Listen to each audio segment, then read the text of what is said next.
Hello বন্ধুরা, এই গরমে এক গ্লাস ঠান্ডা ঠান্ডা কোল্ড কফি হলে প্রাণ জুড়িয়ে যায়, তাই না?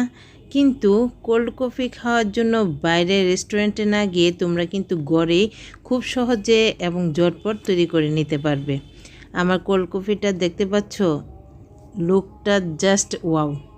টেস্টের দিক থেকে ঘরের কোল্ড কফি বাইরে থেকে কিন্তু কোনো অংশে কম হবে না, এটা আমি গ্যারান্টি দিচ্ছি। তাহলে চলো দেখতে থাকো আমি কিভাবে কি করছি। আজকে রেসিপি তৈরির জন্য মূল যে উপাদান সেটা হচ্ছে নেসক্যাফে কফি। আমি এখানে 2 চামচ কফি নিয়ে নিয়েছি। তোমরা তোমাদের প্রয়োজন অনুযায়ী বাড়িয়ে বা কমিয়ে নিতে পারো। তো তার সাথে দিয়ে দিলাম 2 চামচ চিনি। এই চিনিটাও যার যার পছন্দ মতো বাড়িয়ে বা কমিয়ে নিতে পারো, তবে অ্যাটলিস্ট 2 চামচ চিনি তো লাগবেই।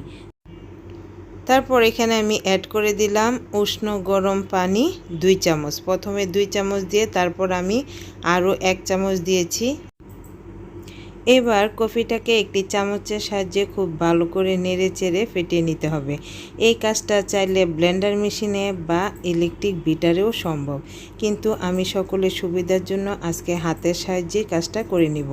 তবে এই কাজটা করতে কিন্তু একটু ধৈর্যের প্রয়োজন হবে, অর্থাৎ একটু ধৈর্য সহকারে কফিটা ফেটিয়ে নিতে হবে। ফেটাতে ফেটাতে যখন দেখবে কফির কালারটা অনেকটা হালকা হয়ে গেছে আর কফিটা ঘন হয়ে গেছে, চামচ থেকে খুব সহজে উপর করলে নিচের দিকে পড়ে না, তখনই বুঝতে পারবে যে কফি ফেটানো কমপ্লিট।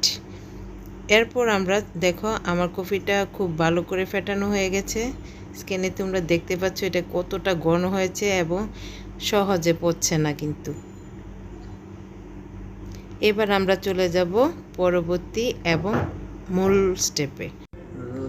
সেই জন্য আমি এখানে 2টি গ্লাস নিয়ে নিয়েছি, আর এই 2টি গ্লাসে আমি চকলেট গার্নাশ দিয়ে একটু ডিজাইন করে দেব। এটা কিন্তু সম্পূর্ণ অপশনাল, সেই জন্য আমি চকলেট গার্নাশের ভিডিওটা তোমাদের সাথে শেয়ার করলাম না। চকলেট গার্নাশ শুধু চকলেট আর একটু বাটার দিয়ে ডাবল বয়েলিং করলেই তৈরি হয়ে যায়। তো চকলেট গার্নাশ দিয়ে আমি 2টি গ্লাসে খুব ভালো করে ডিজাইন করে নিলাম। তারপর এটা সেট করার জন্য এবার আমি ফ্রিজে রেখে দিব। তাহলে ফিরে আসছি ফ্রিজ থেকে বের করার পর।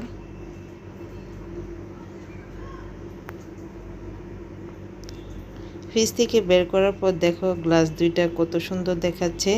এবার এখানে আমি দিয়ে দিব 2টি মিল্ক কিউব। পানির বদলে দুধ দিয়ে এই কিউবগুলো আমি তৈরি করে নিয়েছি। আইস কিউব দিলে অনেক সময় কিউবটা গলে গিয়ে পানির কারণে স্বাদটা কমে যায়, সেই জন্য আমি মিল্ক দিয়ে মিল্ক কিউব তৈরি করে নিয়েছি।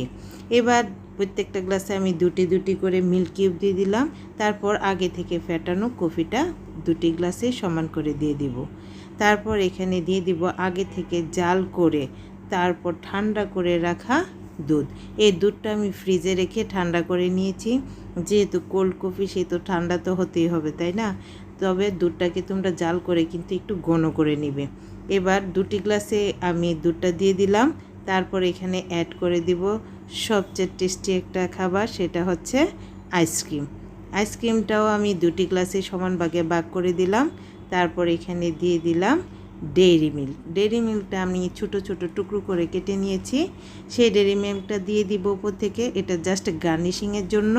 তারপর এখানে আমি আবারও সেই চকলেট গার্নাশটা দিয়ে একটু ডিজাইন করে নিলাম। বাস রেডি হয়ে গেল আমাদের আজকের রেসিপি। দেখতে পাচ্ছ কতটা মজাদার, দেখেই কিন্তু বোঝা যাচ্ছে যে এটা খেতে কতটা ইয়ামি হবে। তোমরাও ঘরে তৈরি করে নাও, তাহলে বুঝতে পারবে যে আমার কথায় ও কাজে ঠিক কতটা মিল। এই গরমে এক গ্লাস ঠান্ডা ঠান্ডা কোল্ড কফি, বিশ্বাস করো প্রাণটা জাস্ট জুড়িয়ে গিয়েছিল। সবশেষে আমার রেসিপিটি যদি তোমাদের কাছে ভালো লাগে তাহলে লাইক কমেন্ট শেয়ার করে দিও। আমার পেজটাকে ফলো আর চ্যানেলটাকে সাবস্ক্রাইব করার জন্য তোমাদের কাছে অনুরোধ রইল। তাহলে দেখা হবে পরবর্তী নতুন কোনো ভিডিওতে। ততদিন পর্যন্ত ভালো থেকো। Tata, bye bye.